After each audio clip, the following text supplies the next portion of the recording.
many of us, the search for this elusive place started long before we ever heard the term twin flames. Perhaps you too recall moments where the distant memory of this place was triggered and you felt a deep longing, sadness, or a desire to be somewhere you couldn't consciously grasp or define.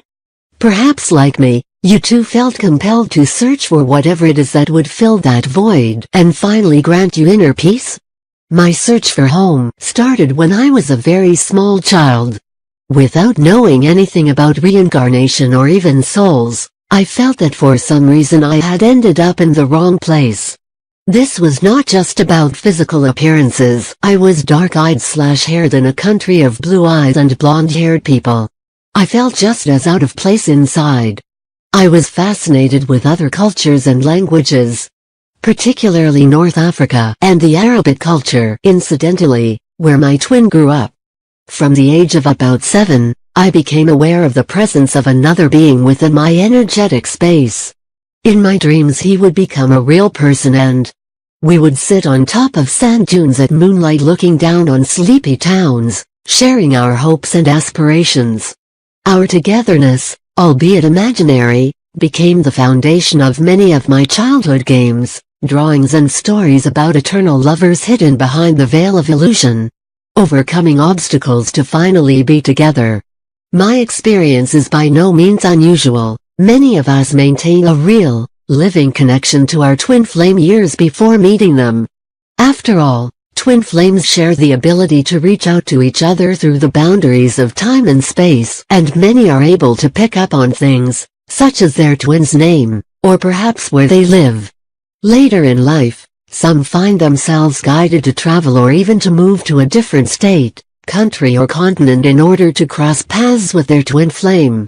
I am one of those who took such a leap of faith after I, aged 17, had a profound experience visiting Paris, where I wept with joy, feeling myself closer than ever to this elusive home I so yearned to find. It was there that I knew I had to settle. And it is there that I met my twin some 6 years later. While being in Paris gave me a temporary sense of peace, I spent most of the year leading up to our meeting obsessively traveling the world as far and as wide as I could, and so did my twin.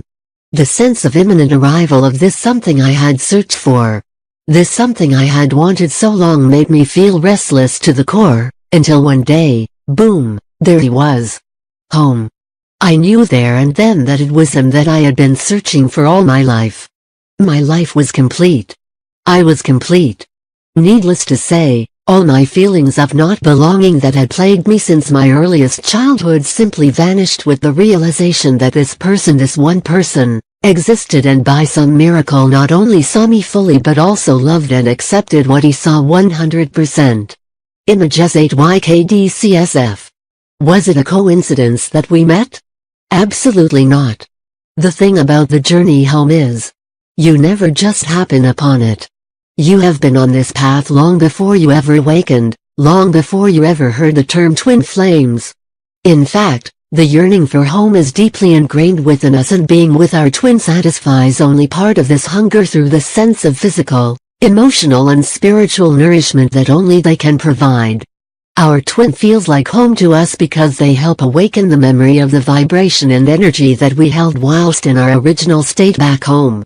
The desire of the soul to reunite with itself will always remain, however the craving for the original feeling of oneness with Source, or God, will follow sooner or later, and it is here that our journey home truly begins. Many of us may catch glimpses of home in meditation or in dreams, and the yearning to return there may at times feel stronger than our desire to continue living in this third-dimensional reality. For me and my twin, the yearning for home was felt long before we ever laid eyes on each other. It was also the catalyst for our first reunion, as well as a reoccurring element in our connection ever since. When I spoke to my twin for the very first time after ending my 3 years of running, he asked me, "Where is your home, Jonah?" It was a very poignant question, because we were both restless travelers at that time, living thousands of miles away from our places of birth. There was no denying that he was the closest to home that I had ever known, and if there was someone on this planet who I knew would take me there, it was him. His question stayed with me that night and caused me to write my first ever inspired piece of writing. The words just flowed, as if by divine grace. I didn't know much about twin flames, or anything spiritual for that matter, but his question stirred something deep within me and I had no choice but to lay my soul bare, speaking about our connection for the first time. This is what I shared with him.